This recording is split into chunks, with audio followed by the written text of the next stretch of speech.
Muito bem, estamos conversando com o pastor David Lacerda, da igreja Destravando Caminhos Church. É um nome, inclusive, muito sugestivo, né? Como é que destrava uma pessoa, então, pastor? Explica pra gente como é que destrava a pessoa e o que que esse destravar produz na vida dela. Você falou de riqueza, falou de saúde emocional, mas vai além disso? Vai. A Bíblia fala que Jesus, ele estava indo em direção à casa de Jairo. Apareceu uma mulher que tinha um fluxo de sangue e essa mulher tocou na orla de Jesus. Mas antes dela tocar na orla de Jesus, ela passou no meio da multidão. E a pergunta é, essa mulher se camuflou. Segundo sabe Flávio José, ela teve que meio que esconder. Por quê? Porque se ela encosta nas pessoas, as pessoas ficavam como? Impuras. Correto? Uhum, Agora a pergunta uhum. é, como é que uma mulher encosta no meio de uma pessoa? Como é que uma mulher passa no meio da multidão e não encosta em ninguém?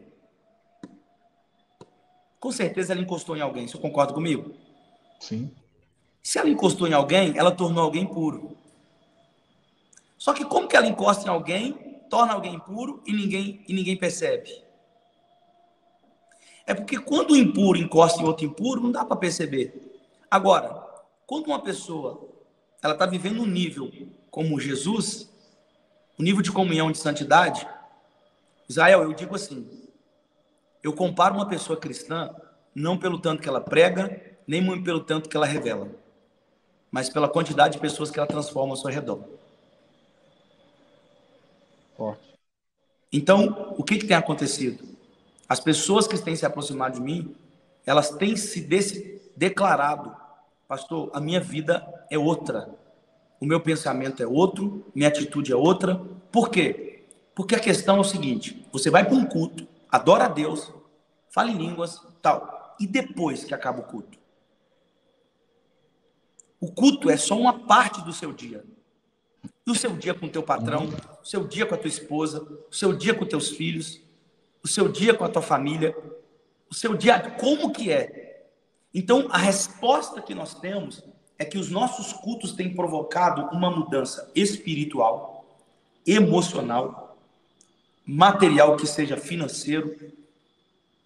Então, os nossos cultos, por quê? Porque, além do nosso culto ser muito demorado, a gente trabalha o espiritual, o emocional, o cognitivo, a gente trabalha toda a parte da pessoa para que a pessoa saia dali, ela tem que lembrar do que aconteceu no culto, ela tem que lembrar da palavra, ela tem que lembrar do mover.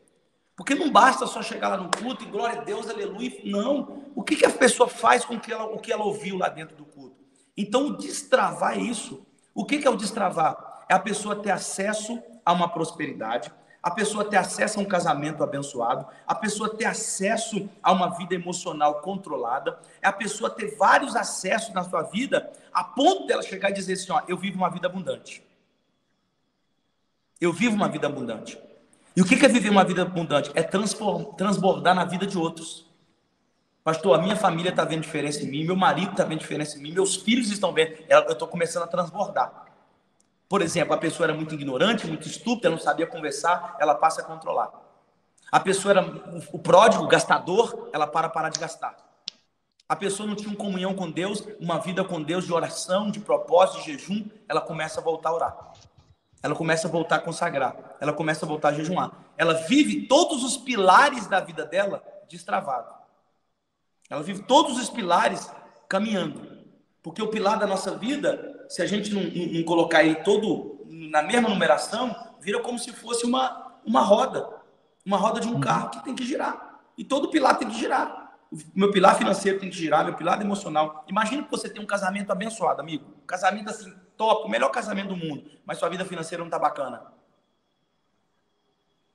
Imagina que você tem uma vida financeira lá em cima. Dinheiro entrando na conta, mas seu casamento não tá bem. Imagina que você tem um casamento abençoado, sua vida financeira está abençoada, mas a comunhão que você tem com seu filho não é boa. Imagina que você tem uma comunhão com seu filho, um casamento abençoado, mas a sua vida espiritual não está boa. Então a gente ensina a rodar todos os pilares. Isso é um destravar. Todos os pilares funcionando da forma que tem que funcionar.